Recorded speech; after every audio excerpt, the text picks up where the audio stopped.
Chapter 9। तो देखिए आपकी, हाँ, ये यूनिट है जीवन की प्रक्रियाएं। इससे पहले थोड़ा ये जान लेते हैं कि जो आपका यूटी है उसमें आपकी अब तक 2 यूनिट हो चुकी हैं। जीवन की प्रक्रियाओं में 1 या 2 टॉपिक और बाकी हैं जिन्हें आज करवा देंगे। बहुत छोटे से टॉपिक हैं, ज्यादा डीपली उनमें नहीं पढ़ना है। और जीवन की जो क्रियाएं हैं वो हमने कराया है, और जीवों की संरचना वो हरिओम सर ने करवाया था। तो आपका सिलेबस यही है यूटी के लिए, 2 यूनिट। और कुछ पूछना तो नहीं है किसी को यूटी से संबंधित कुछ भी? कौन कौन से हाँ क्वेश्चन आ रहे हैं? सिलेबस में वो बस बेसिक सी नॉलेज है जिनको आज देख लेते हैं। चलिए, सॉरी, ये कौन सा हो गया शेयर? ठीक है, उत्सर्जन और वृद्धि एवं प्रजनन। तो सबसे पहले ये जानना है कि उत्सर्जन क्या है। तो उत्सर्जन से मतलब होता है कि शरीर के द्वारा या किसी भी जीव के शरीर के माध्यम से, जिसमें कोई पर्टिकुलर अंग हो सकते हैं या कुछ और संरचनाएं होती हैं, उनके द्वारा शरीर में जो अपशिष्ट पदार्थ बने हैं या उनको शरीर से बाहर निकालना ही क्या है, उत्सर्जन है ना। तो अगर ह्यूमन बीइंग की यार उच्च जीवों की बात की जाए तो उत्सर्जन से तात्पर्य होता है कि शरीर के अंदर प्रोटीन के अपचयन के फलस्वरूप जो अमोनिया या यूरिक एसिड बनता है उसको क्या होता है, किसी दूसरे फॉर्म में परिवर्तित करके शरीर से बाहर निकाल देना ही क्या कहलाता है, उत्सर्जन, है ना। और ये जो फॉर्म होते हैं या जो रूप है वो कई प्रकार के हो सकते हैं। अमोनिया हो सकता है, यूरिक एसिड है, यूरिया है, या मान लो प्यूरिन पिरिमिडीन्स हो सकते हैं, अमीनो एसिड हो सकते हैं। ये डिपेंड करता है कि जो एनिमल है वो किस प्रकार के हैं। जैसे मान लो अगर वो जलीय जीव है, ज्यादातर जल में रहते हैं, तो वो अमोनिया को ऐसे ही उत्सर्जित कर देते हैं। और जो जिनका बॉडी वेट थोड़ा कम होता है या पक्षी वगैरह हैं, रेप्टाइल्स हैं, तो वो यूरिक एसिड उत्सर्जित करते हैं। ह्यूमन बीइंग है वो यूरिया, या जो स्तनधारी होते हैं उनके माध्यम से यूरिया का उत्सर्जन किया जाता है। और जो उत्सर्जित पदार्थ होते हैं वो इनमें से कुछ भी हो सकते हैं, कार्बन डाइऑक्साइड, जल, यूरिया, यूरिक एसिड या अमोनिया। और नेक्स्ट ये है कि जो उत्सर्जी अंग होते हैं वो जीवों में क्या क्या है।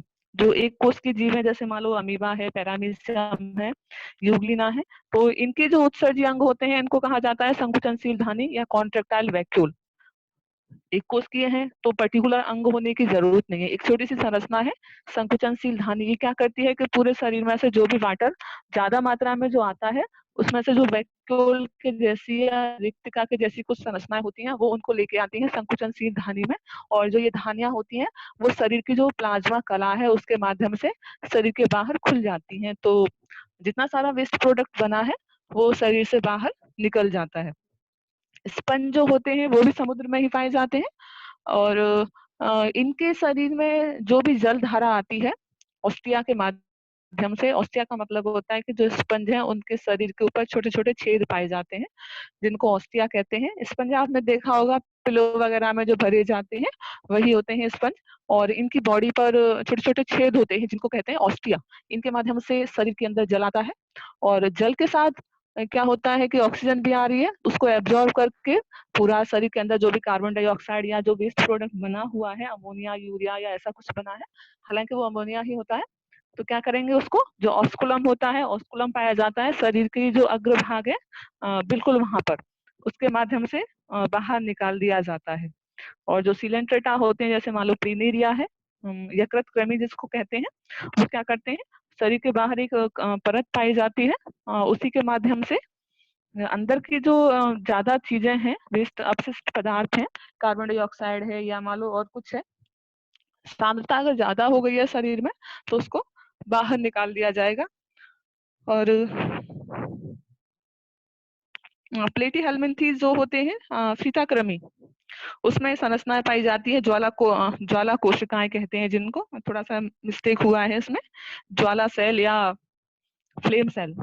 ये देखने में कुछ ऐसी होती हैं जैसे आप दीपक की जो लौ होती है ना, कुछ इस प्रकार की, इसीलिए इनको कहा जाता है ज्वाला कोशिकाएं। इनके माध्यम से क्या करते हैं, जो उत्सर्जी पदार्थ होते हैं उनको शरीर से बाहर निकाल देते हैं। एनिलेडा का मतलब होता है जैसे अर्थवॉर्म है, जौक है, इनके शरीर में नेफ्रिडिया पाया जाता है और इनकी संख्या बहुत ज्यादा होती है, मतलब बहुत ज्यादा। तो ऐसे बोलते हैं कि इनके शरीर में नेफ्रिडिया के जंगल पाए जा रहे हैं क्योंकि इनकी संख्या बहुत ज्यादा है।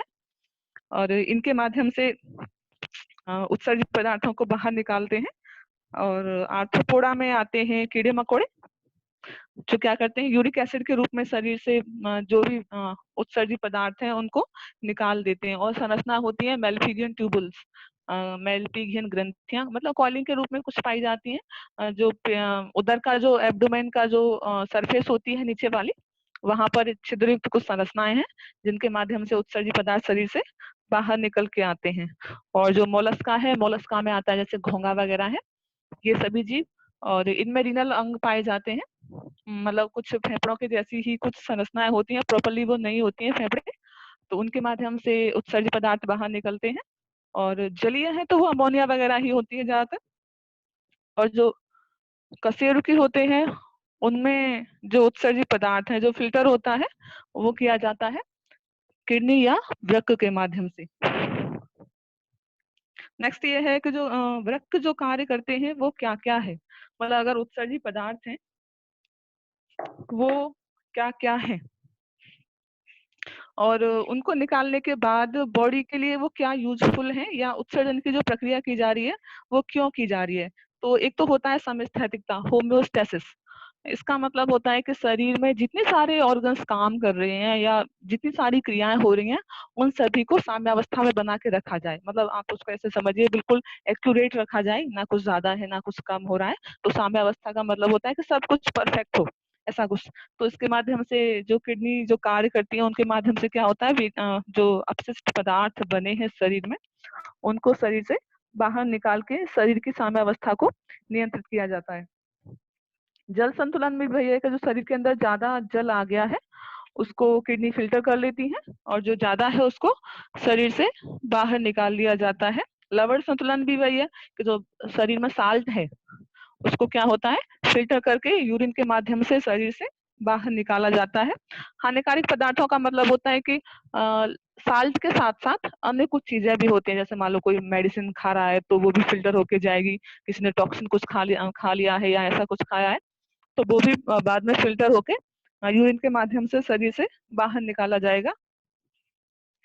और एक होती है ऑस्मोरेगुलेटी, वही है कि सब कुछ एकदम से परफेक्ट रखना है, एसिड बेस है और या अम्ल या क्षार का जो लेवल है वो भी है, उसको भी सही से रखना है। तो किडनी के माध्यम से ये कुछ कार्य किए जाते हैं, या उत्सर्जन की जो प्रक्रिया होती है इन सभी कामों को पूरा करती है, जिससे क्या होता है कि जो शरीर है वो ठीक ठाक बना रहे।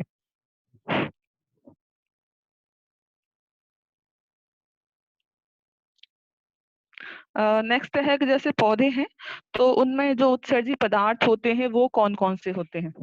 तो फर्स्ट तो वही है कार्बन डाइऑक्साइड,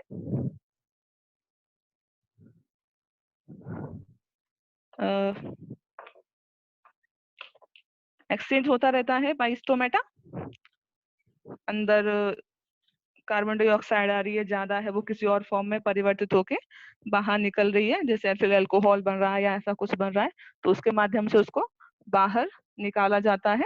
नेक्स्ट है जल, तो जल बाहर निकालने के लिए क्या होता है, वाष्पोत्सर्जन। वाष्पोत्सर्जन का मतलब होता है कि अगर जो जल जितना जरूरी है उतना ही रखने के बाद जितनी सारा एक्स्ट्रा होता है उसको पौधों के रंध्रों के माध्यम से वातावरण में जल वाष्प के रूप में छोड़ दिया जाता है। नेक्स्ट है टेनिन। टेनिन का जो होता है वो पाया जाता है, जैसे सबसे ज्यादा अगर टेनिन की बात करें तो चाय वगैरह जो होती है उसमें पाया जाता है, और कसेला सा मतलब स्वाद देता है ये चाय में। और टेनिन का जो यूज होता है उसको चमड़ा, जो उपयोगी चमड़ा हम बनाते हैं उसमें करते हैं। और नेक्स्ट है रेजिन। तो रेजिन का मतलब होता है जैसे वार्निश है, पेंट वेंट करते हैं हम लोग, तो उसके लिए यूज होता है। जैसे मान लो टर्पेंटाइन है या हींग है, इन पौधों से कुछ सबस्टेंस सीक्रेट होते हैं जिनको कहा जाता है रेजिन। और आपने रेजिन उसमें भी देखा होगा, खेतों में पानी वानी लगाते हैं तो इंजन में लगाने के लिए उसको यूज करते हैं, पुली पर पता नहीं ऐसे कुछ लगा के, तो वो भी क्या होता है, वो रेजिन ही है। नेक्स्ट है लेटेक्स। तो लेटेक्स पाया जाता है जैसे रबर है ना। तो रबर में क्या होता है कि जो रबर का पौधा होता है उसमें कट का निशान लगा देते हैं, तो उसमें से जो लेटेक्स होता है वो निकल के आता रहता है, बाद में उसको प्यूरिफाई करके हम रबर बना लेते हैं। उसमें मान लो कार्बन मिला लिया जाता है तो टायर वायर ऐसे कुछ बन जाते हैं। और जो गोंद होता है वो पाया जाता है बबूल में। देखा होगा सभी ने कि उसमें से निकल के आ रहा है सिक्रेशन का कुछ बॉल के जैसी कुछ संरचनाएं निकल के आती हैं, यूजफुल भी होती हैं, मेडिसिन वगैरह में नॉर्मली इनको यूज करते हैं। नेक्स्ट होते हैं वाष्पशील तेल। तो वाष्पशील तेल जैसे कुछ फ्लावर हैं, अगर आप उनको ऐसे दबा के देखोगे या हाथों से रगड़ के देखोगे तो उनमें से स्मेल आती है। कुछ पत्तियां भी ऐसी होती हैं पौधों की कि अगर आप उनको एकदम से तोड़ के मसल दोगे तो उनमें से भी स्मेल आ रहा है। तो ये क्या होता है कि उनमें जो वाष्पशील तेल पाया जा रहा है उसका स्मेल आ रहा है। जैसे नींबू है, रोज हो गया, चंदन है, लौंग होती है, चंपा है, ऐसे कुछ पौधे हैं जिनमें नॉर्मली ये पाए जाते हैं।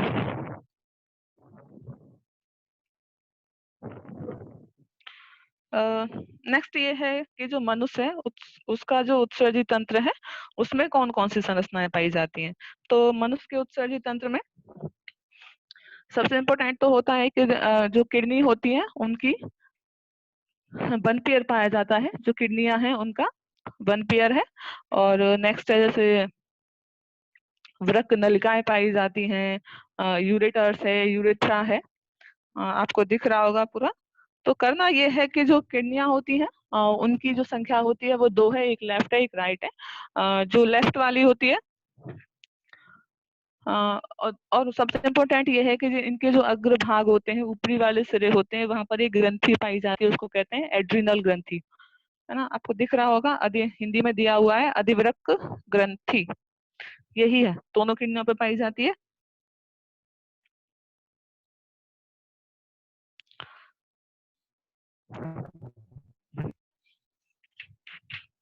अब काम क्या है किडनी का? किडनी का काम वही है कि जो भी ब्लड आ रहा है, और ऐसे मानते हैं कि एक दिन में लगभग 180 लीटर ब्लड जो होता है वो इनके द्वारा पास हो जाता है किडनियों के माध्यम से। और जो यूरिन की जो मात्रा बनती है वो लगभग 1.5 से 2 लीटर के आसपास होती है पर डे।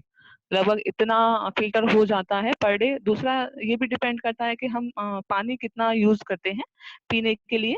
और पानी पीने से मोस्ट इम्पोर्टेंट ये है कि अगर पानी का लॉस होता है शरीर में तो जो यूरिया प्रोसेस हो रहा है वो कंप्लीटली नहीं हो पाता। तो क्या होता है कि यूरिक एसिड बनता है, क्रिस्टल्स बन जाते हैं बॉडी में, और वो जमा हो जाते हैं जोड़ों पर, जो कि बाद में बनाते हैं गठिया का रोग। मतलब जॉइंट पे जमा होने के बाद वो पेन करते हैं, और इसके कारण क्या दर्द होता है।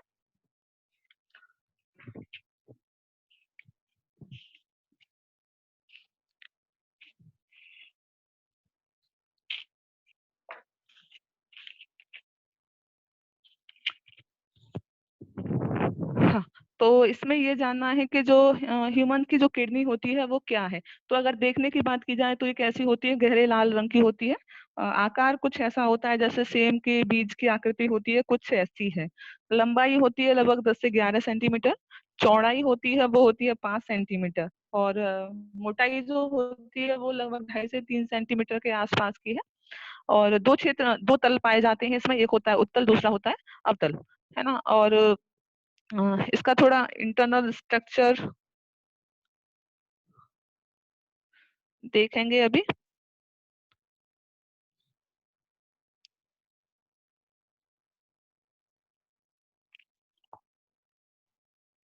इंटरनल स्ट्रक्चर है, अगर आप किडनी को अंदर से देखेंगे तो कुछ ऐसी दिखाई देती है।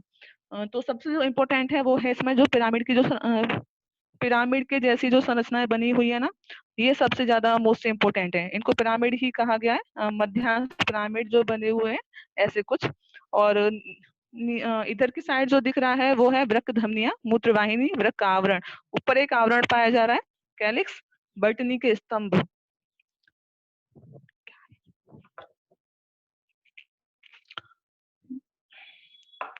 अब होता यह है कि अगर आप इसके इंटरनल स्ट्रक्चर की बात करेंगे तो तंतुमय संयोजक का बना हुआ एक बाहर की ओर एक खोल होता है ना, जिसको कहा जाता है रीनल कैप्सूल। और ये आसानी से हट भी जाता है। और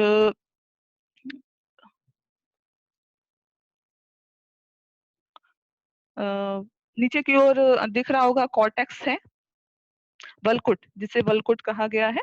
और जो मेडुला वाली जो संरचना है, उसमें 8 या 10 सूची स्तंभ के आकार की कुछ ये कोन के जैसी संरचनाएं पाई जा रही हैं, जो कि बाद में पिरामिड बना रही हैं, है ना। मोस्ट इम्पोर्टेंट यही है कि इनके ही द्वारा क्या होता है, बाद में यूरिन प्रोसेस होता है।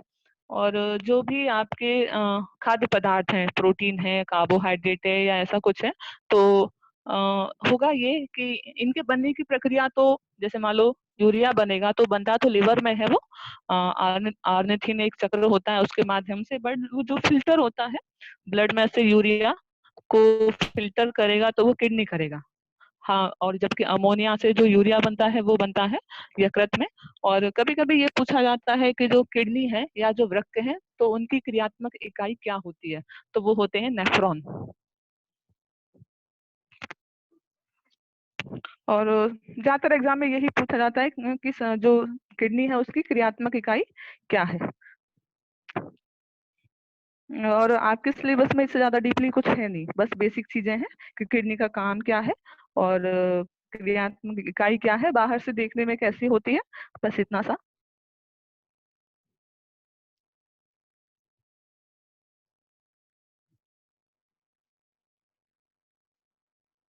वृद्धि एवं प्रजनन, ये भी एक छोटा सा टॉपिक है। तो सबसे पहले तो ये जानना है कि वृद्धि क्या है। वृद्धि का मतलब होता है शरीर एवं उसके अंगों के बढ़ने की क्रिया है, जो कि जंतुओं में एक निश्चित समय तक होती है, जबकि पौधों में अनिश्चित समय तक होती रहती है। आप इसको ऐसे समझते हैं कि समझ लीजिए जैसे मान लो साइज बड़ा हो रहा है, आकार बढ़ रहा है, वेट बढ़ रहा है, ऐसा कुछ, तो यही कहलाता है वृद्धि। और जबकि प्रजनन का मतलब होता है कि जीवधारियों में नॉर्मली अपने की जैसी नई संतति उत्पन्न करना ही प्रजनन कहलाता है ना। और पौधों में जो वृद्धि क्षेत्र होते हैं वो 3 होते हैं, मतलब पौधों में अगर जो वृद्धि की जाती है वो 3 क्षेत्रों के माध्यम से की जाती है। एक होता है शीर्षस्थ, एपिकल, मेरि और इंटरकैलरी और लेटरल, ये जो 3 क्षेत्र हैं उनके माध्यम से किया जाता है वृद्धि। देखिए थोड़ा सा मिस प्रिंट हुआ है।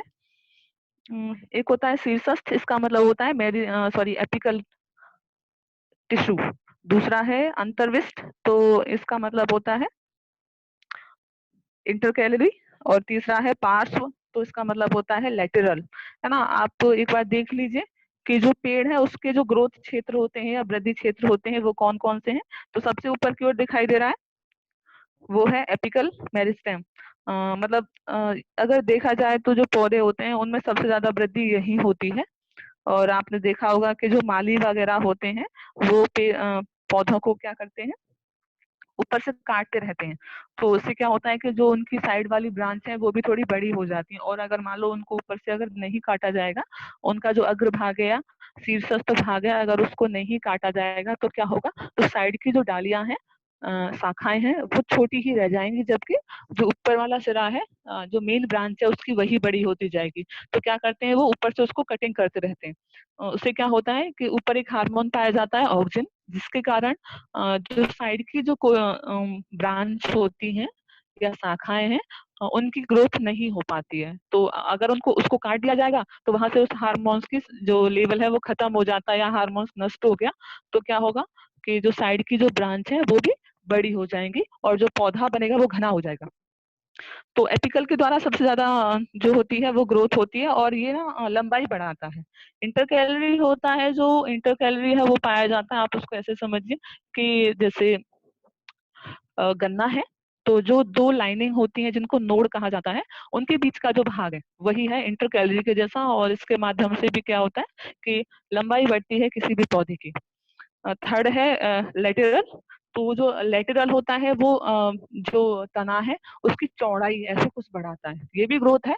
और एक टिश्यू होता है कैम्बियम, है ना, जिसे कहा जाता है कि जब पौधों की जो मोटाई होती है या तने की जो मोटाई जब बढ़ती है तो किसके कारण बढ़ती है, उसको कहते हैं द्वितीयक वृद्धि। और कारण होता है कैम्बियम टिश्यू का उसमें निर्माण हो गया है, जो कि जाइलम और फ्लोएम के बीच में बनता है। और अगर वो उसका साइज ज्यादा बढ़ता जाएगा तो जो पौधे के तने का जो साइज है, मोटाई है, वो भी काफी बढ़ती जाएगी।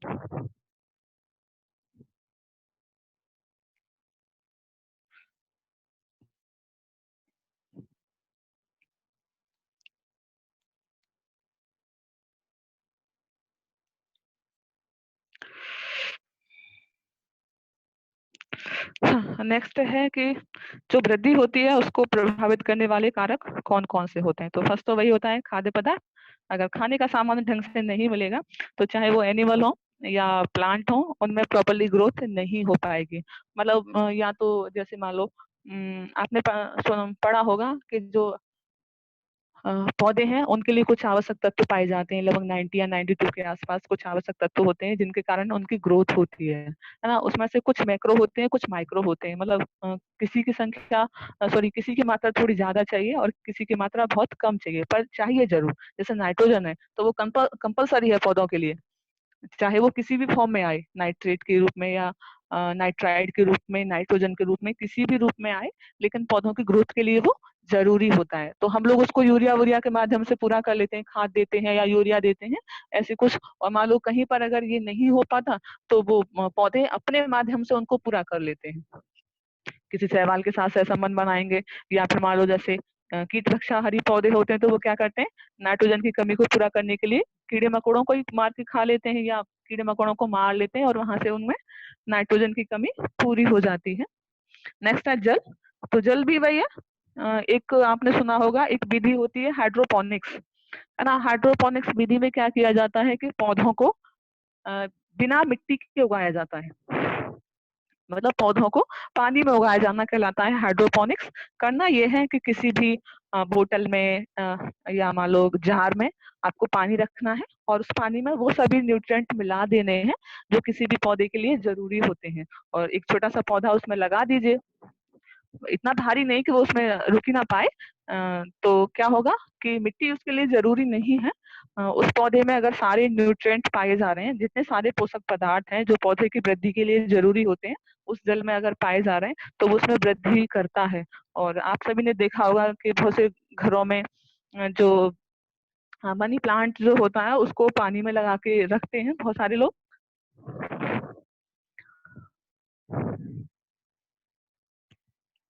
नेक्स्ट है ऑक्सीजन।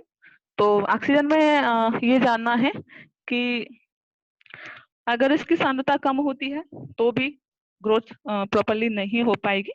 और क्या होता है कि जैसे मान लो बहुत ज्यादा बारिश होती है तो खेत में पानी वानी भर जाता है ना। खेत में पानी भरने के बाद एक तो जो फसल होती है वो गिर जाएगी। दूसरा उनमें कंडीशन बन जाती है, वाटर लॉगिंग भी हो जाती है कि जो जड़ें होती हैं वो प्रॉपरली ऑक्सीजन नहीं ले पाती, ऊपर बहुत ज्यादा वाटर भर गया है। तो हालांकि वो उसके लिए मॉडिफाइड भी नहीं होती हैं, तो क्या होता है कि वहां पे ऑक्सीजन की थोड़ी सी कमी हो जाती है, तो पौधों की डेथ हो जाती है, ऐसा कुछ होता है। हालांकि ज्यादा पानी भर गया है तो वो पानी के कारण भी थोड़े सड़ जाते हैं, गिर तो वो वैसे ही जाते हैं, पूरा जमीन की तरफ झुक जाते हैं। नेक्स्ट है प्रकाश। तो प्रकाश में ये होता है कि अगर पौधों को आप लंबे समय तक अंधकार में रखे रहेंगे तो वो बहुत लंबा हो जाएगा। ऐसा नहीं है कि अगर उसको प्रकाश नहीं मिल रहा है तो वो छोटा रहेगा या बौना रह जाएगा। अगर प्रकाश नहीं मिलेगा, अगर आप उसको अंधेरे में रखते हैं तो वो बहुत लंबा हो जाएगा, बट वही ग्रीन ना होके येलो में परिवर्तित हो जाएगा। लंबा होने के साथ साथ ऐसा नहीं है कि उसमें बहुत सारी पत्तियां निकल के आएंगी, डालियां भी निकल के आएंगी, तो वो चीजें उसमें बहुत कम होंगी, बट उसका हाइट बहुत ज्यादा बढ़ जाएगा।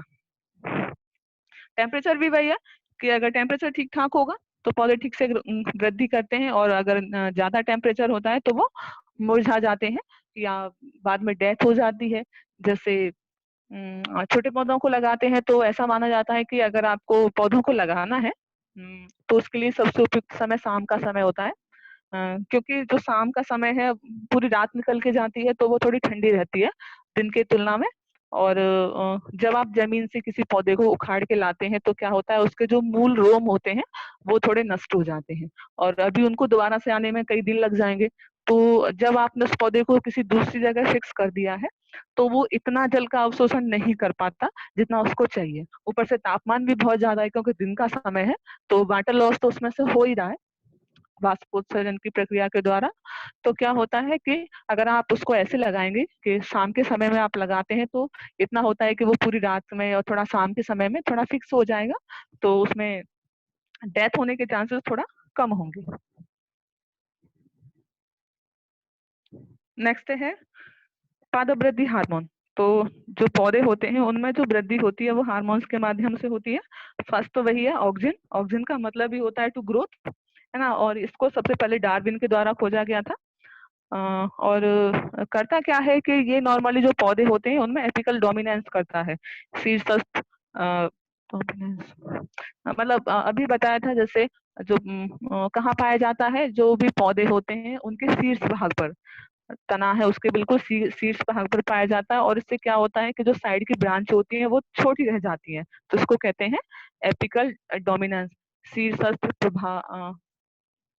जीर्णता या प्रभाविता, ऐसा कुछ कहा जाता है।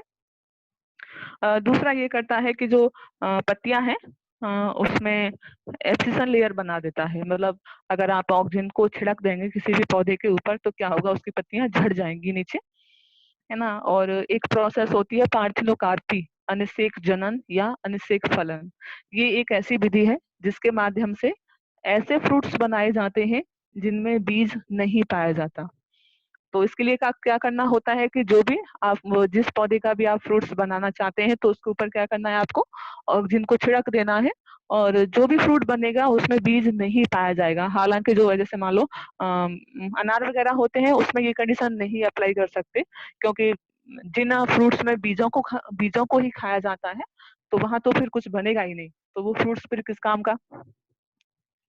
और नेक्स्ट होता है कि जो डोरमेंसी होती है उसको कंट्रोल करता है। डोरमेंसी का मतलब होता है कि जैसे बीज है तो जब उनके लिए फेवरेबल कंडीशन नहीं होती है, या फिर जब उनको जब उनमें अंकुरण की प्रक्रिया नहीं होती है, वो उनका डोरमेंसी पीरियड कहलाता है, तो उसको भी ये कंट्रोल करता है। दूसरा है जिब्रेलिन। तो जिब्रेलिन को एक फंजाई था, जिब्रेला फ्यूजिकोराई, उसके द्वारा खोजा गया था। मतलब धान में फंजाई लग गई थी, जिब्रेला फ्यूजिकोराई, उसको खोजा था ई कुरासोबा ने। और काम ये करता है कि जो बीज जो होते हैं उनमें जो अंकुरण की प्रक्रिया होती है वो जिब्रेलिन के माध्यम से ही होती है। और नेक्स्ट है साइटोकाइनिन। तो इसको खोजा गया था मिलर ने, साइंटिस्ट का नाम है मिलर। और इसका मेन फंक्शन है सेल डिवीजन करना। तो ऐसा हो सकता है कि मान लो आपको कोई पौधे की कटिंग लगानी है, किसी पौधे को जैसे कटिंग लगाते हैं, मेहंदी है या रोज की है, तो क्या करना है कि जहां से आपने पौधे को कट करके लगाया है वहां पर क्या करेंगे, साइटोकाइनिन का थोड़ा छिड़काव कर दीजिए, तो क्या होगा वहां पे सेल डिवीजन मतलब कोशिका विभाजन की जो प्रक्रिया है वो थोड़ी ज्यादा हो जाएगी, और जो जड़ें हैं उसमें से थोड़ी जल्दी निकल के आएंगी, वो जल्दी फिक्स हो जाएगा। नेक्स्ट है एब्सिसिक एसिड। तो इसको कहा जाता है कि ये जो हार्मोन्स होता है वो पौधे की वृद्धि को कम करता है। और जैसे वृक्षों में जो कैनोपी बन जाती है, कोन की जैसी जो संरचनाएं बनती हैं वो एब्सिसिक एसिड के कारण ही बनती हैं। या फिर मान लो जो अनफेवरेबल कंडीशन होती है, मतलब बीजों के उगने के लिए जब वातावरण उपयुक्त नहीं होता वो वाला समय, तो उसमें ये होता है कि इसकी जो सांद्रता होती है वो थोड़ी ज्यादा है, इसीलिए पौधे के जो बीज हैं या जो फ्रूट्स हैं वो अंकुरित नहीं हो रहे हैं, ऐसा कुछ। नेक्स्ट है इथाइलिन। तो जो इथाइलिन है उसका मेन फंक्शन होता है पौधों में रिपेनिंग करना, मतलब जो फ्रूट्स होते हैं उनको पकाना इथाइलिन के माध्यम से ही। वो एक अलग बात है कि हम लोग आजकल आर्टिफिशियल यूज कर लेते हैं, तो उसमें वही होता है कि थोड़ा सा इथाइलिन है, बाकी का कार्बन डाइऑक्साइड है, ऐसे कुछ।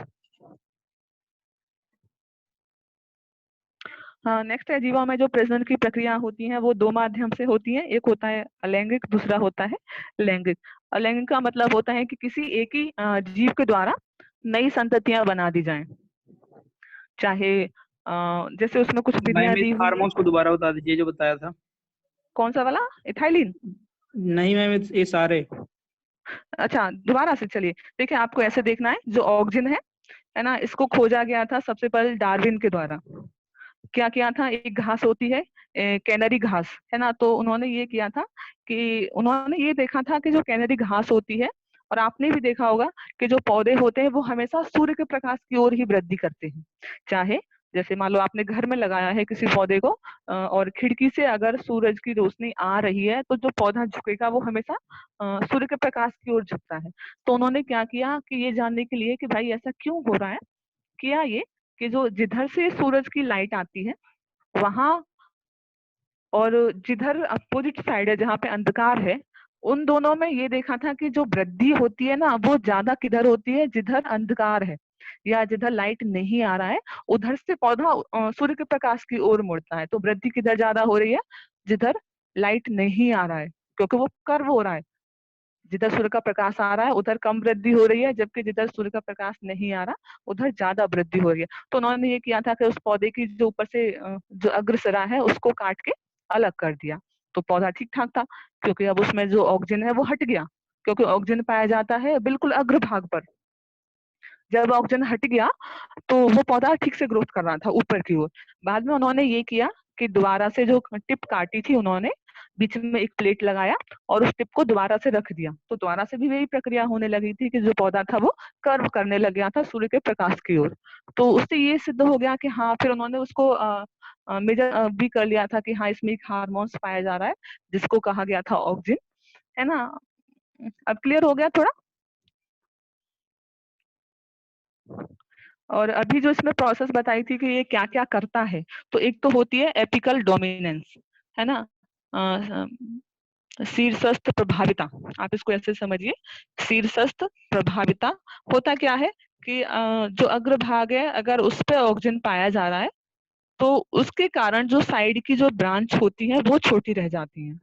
और अगर आप उसको काट के हटा देंगे जैसे माली करता है, तो उससे क्या होता है कि जो साइड की जो ब्रांच होती है वो भी बड़ी हो जाती है और जो पौधा बनता है वो क्या होता है, घना हो जाता है। एक तो ये।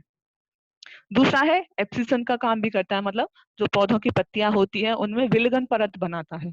विलगन परत का मतलब होता है जहां पत्तियां जुड़ी रहती हैं, जो डंठल होता है ना, जहां से पत्तियां जुड़ी रहती हैं वहीं पर अगर पत्तियां झड़ेंगी तो वहीं से झड़ती हैं। कारण ये होता है कि जो ऑक्सीजन की सांद्रता वहां पर थोड़ी ज्यादा हो रही है, ऐसा कुछ। तो क्या होगा, वहां पे एक लेयर बन जाती है। अब जब लेयर बन गई है तो वहां की जो सेल्स होती है वो डैमेज हो जाती हैं। तो क्या होगा कि पत्ती टूट के पौधे से अलग हो जाती है। ये तो एक नॉर्मल प्रक्रिया है, लेकिन अगर हम करना चाहें ऐसा तो हम भी कर सकते हैं कि हमें किसी पौधे से सारी पत्तियां हटानी है तो क्या कर देना है, उस पौधे के ऊपर ऑक्सीजन का छिड़काव कर देना है। नेक्स्ट प्रोसेस है पार्थिनोकार्पी या अनिषेक फलन। ये एक ऐसी प्रक्रिया है जिसके माध्यम से ऐसे फ्रूट्स बनाए जाते हैं जिनमें बीज नहीं बनते। तो उसके लिए क्या करते हैं कि जो पौधा है जब तो उसका में जो ऑक्सीजन है उसके ऊपर छिड़क देना है और जो फ्रूट बनेगा उसमें बीज नहीं होगा। और आजकल आपने देखा होगा कुछ ग्रेप्स होते हैं उसमें बीज नहीं आते हैं, पपाया है तो कुछ में नहीं आ रहा है। तो ये इस प्रोसेस से ही बनाए जा रहे हैं जिनमें बीज नहीं आ रहे हैं। सेकंड है जिब्रेलिन।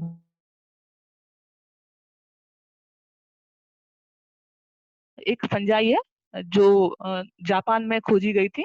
और जो क्या हुआ था कि धान का एक खेत था तो उसमें फफूंदी लग गई थी। तो बाद में ई कुरासोवा नाम के एक साइंटिस्ट थे, कुरासोवा, तो उन्होंने उसको अलग करके जब उसको ऐसे खोजबीन किया तो पता चला कि जो धान में जो रोग हो रहा है वो जिब्रेला फ्यूजिकोराई के कारण हो रहा है। और उसका कई सारा प्रभाव भी हो रहा था उस पर जो पौधे थे। मतलब क्या हो रहा था कि जो इससे सबसे इम्पोर्टेंट ये होता है कि जो जिब्रेलिन है वो दो काम बहुत ज्यादा अच्छे से करता है। एक तो करता है जो सीड है उसका जर्मिनेशन, बीज अंकुरण की प्रक्रिया जो होती है वो इसके कारण ही होती है।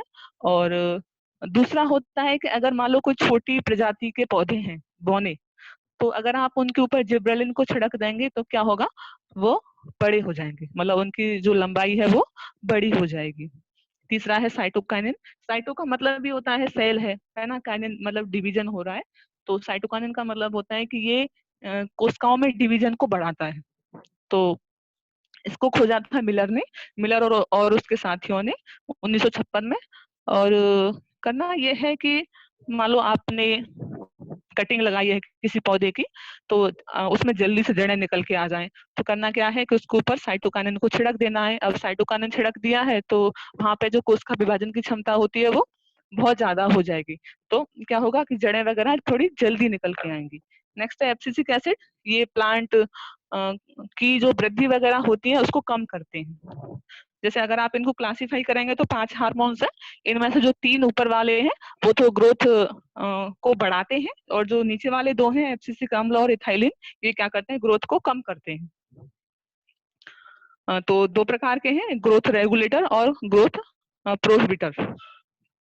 मतलब एक वृद्धि बढ़ाने वाले हैं और दूसरे हैं वो वृद्धि को कम करने वाले हैं।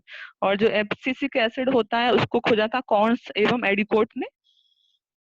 क्या होता है कि ये करता है जो फ्लावरिंग जो होती है पौधों में उसको कम करता है। दूसरा पत्तियां हैं, पुष्प हैं, उनको थोड़ा झड़ाने का भी काम करता है। और नेक्स्ट है जैसे कोन की जैसी जो संरचना बनती है पौधों में, आपने देखा होगा पहाड़ी जो इलाके होते हैं या बर्फीले जो क्षेत्र होते हैं वहां के जो पौधे आते हैं उनकी संरचना कोन के जैसी होती है। तो उसका कारण ये भी होता है कि उनमें एब्सिसिक एसिड पाया जा रहा है। और नेक्स्ट है इथाइलिन। तो इथाइलिन को बर्ग के द्वारा खोजा गया था 1962 में। और ये करता है पौधों में फलों को पकाने का कार्य।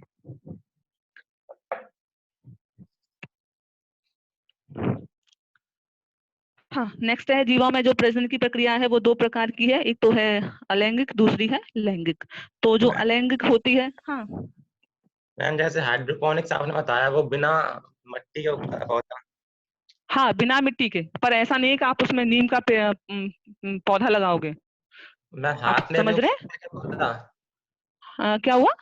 मैम हाथ पे उगा सकते हैं क्या पौधे को? बिल्कुल, पर आपको वो सारी चीजें भी तो वहां प्रोवाइड करवानी पड़ेंगी उसको। आप समझ रहे हैं? तो हाइड्रोपोनिक्स में करते ये है, आपको एक जार लेना है ना? जार में पानी डालना है और पानी के अंदर वो सभी पोषक पदार्थ डालने हैं जो किसी भी पौधे की वृद्धि के लिए जरूरी है। नाइट्रोजन है, मैग्नीशियम है, कैल्शियम है, इन सभी की सांद्रता जितनी पौधे की लिए जरूरी होती है उन सभी को मिलाना है। मतलब एक घोल बना के आपको रख लेना है। फिर करना क्या है कि जो जार का माउथ है उस पर आपको एक जाली लगानी है और जाली के माध्यम में बीच में एक होल कर दीजिए और आप उसमें एक पौधा फिक्स कर दीजिए, चाहे वो कोई सा भी हो, बट इतना बड़ा नहीं कि वो जार में ना आए और उसका वेट ज्यादा हो जाए। तो उसके माध्यम से क्या करना है कि वो आराम से स्वस्थ तरीके से वृद्धि करेगा। अच्छा मैम, ठीक है? ठीक है। ठीक है। हाँ। और नेक्स्ट बात हो रही थी अलैंगिक और लैंगिक प्रजनन की। तो अलैंगिक प्रजनन की ये कुछ विधियां दी हुई हैं, द्विविभाजन, बहुखंडन और मुकुलन। तो देखिए सबसे पहले देख लेते हैं कि द्विविभाजन क्या है। ये पाया जाता है सूक्ष्म जीवों में, जैसे मान लो अमीबा है, पैरामीशियम है। इनमें क्या होता है कि जो भी बॉडी है वो बराबर दो भागों में डिवाइड हो जाती है। तो इसी कारण क्या होता है, जो सूक्ष्म जीव होते हैं उनको अमर माना गया है, क्योंकि उनकी कभी डेथ नहीं होती, क्योंकि वो दो बराबर भागों में डिवाइड हो जाते हैं, नई संततियां बना देते हैं। तो जो लाइफ की कंटिन्यूटी होती है वो बनी रहती है हमेशा। तो करना यह है कि सबसे पहले जो अमीबा है वो बीच में से थोड़ा सा कॉन्स्ट्रिक्शन होना शुरू होता है और बीच में से दब जाने के बाद वो लाइन पूरी हो जाती है। केंद्रक वगैरह जो भी होते हैं वो दो बराबर भागों में डिवाइड हो जाते हैं, है ना? और जो दोनों जो सेल बनी है वो जो पूरी प्रॉपर जो पेरेंट सेल थी उसकी तुलना में थोड़ी सी अगर आप उनको दोनों को मिला के देखेंगे तो थोड़ी सी बड़ी बनती है। और बाद में ये होता है कुछ समय के बाद जो छोटी छोटी दोनों कोशिकाएं बनी है, अमीबी बोला जाता है उनको, वो थोड़ी सी बाद में समय होने के बाद बड़ी हो जाएंगी, उतनी ही बड़ी जितना वो उनके पेरेंट थे, पेरेंट सेल थी उसके बराबर ही। और वो भी फिर वही कंटिन्यू करेंगे कि एक से दो बराबर भागों में डिवाइड होंगी। नेक्स्ट है मुकुलन, है ना? तो मुकुलन जो पाया जाता है वो सबसे कॉमन होता है खमीर में। और आपने देखा होगा अरबी है, अदरक है ना? इसमें भी यही प्रक्रिया होती है कि जो शरीर है, प्लांट बॉडी है या जो अदरक है उसके साइड में बहुत सारी आउट ग्रोथ निकल के आती हैं जिनको कहा जाता है मुकुल, है ना? और अगर आप इनको तोड़ के लगा दोगे तो नया बनेगा, अदरक है या अरबी है ऐसा कुछ। तो उनमें भी ये होता है, ये उच्च पौधे हो गए थोड़े, बट जो खमीर होता है या ईस्ट जो होता है उसमें भी ये प्रक्रिया पाई जाती है। कभी कभी ऐसा होता है एक या दो मुकुल ही आता है, वो टूट के नया प्लांट बॉडी बना लेता है, कभी कभी चेन के रूप में भी ऐसे कुछ आ जाता है, ये है। और नेक्स्ट है बहुखंडन। तो बहुखंडन पाया जाता है अमीबा में ही। होता यह है कि जब भी मान लो तालाब में पानी खत्म हो रहा है या ऐसे कुछ होता है तो क्या होगा कि एक अमीबा अपने अंदर ना बहुत सारे छोटे छोटे डिवीजन कर लेता है। और मतलब असंख्य डिवीजन करेगा तो उसके अंदर क्या होता है, असंख्य अमीबी बन जाती हैं, बहुत छोटी छोटी अमीबी। और जब भी फेवरेबल कंडीशन आती है, मतलब तालाब में जब भी पानी दोबारा से भरेगा या ऐसा कुछ होगा तो क्या होगा, उसकी जो वॉल होती है वो फट जाती है और जितने सारे उसके अंदर अमीबी बने थे बहुत छोटे छोटे वो सभी बाहर निकल आते हैं और बाद में वो क्या करेंगे, बड़े हो जाते हैं। तो ये तो रही कुछ रिप्रोडक्शन की विधियां। इनको कायिक प्रजनन भी कहा जाता है, ऐसे कुछ।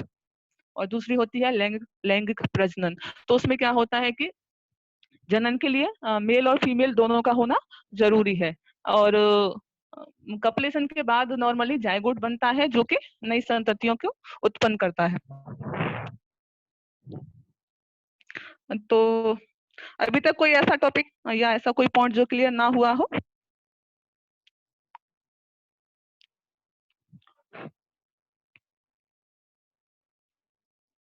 और आपका जो यूटी है वो इसी में से है पूरा। फर्स्ट जो यूनिट है वो है आपकी जीवों की संरचना, और दूसरी जो यूनिट है वो है जीवन की प्रक्रियाएं। तो पूरा यूटी इन्हीं में से होना है। और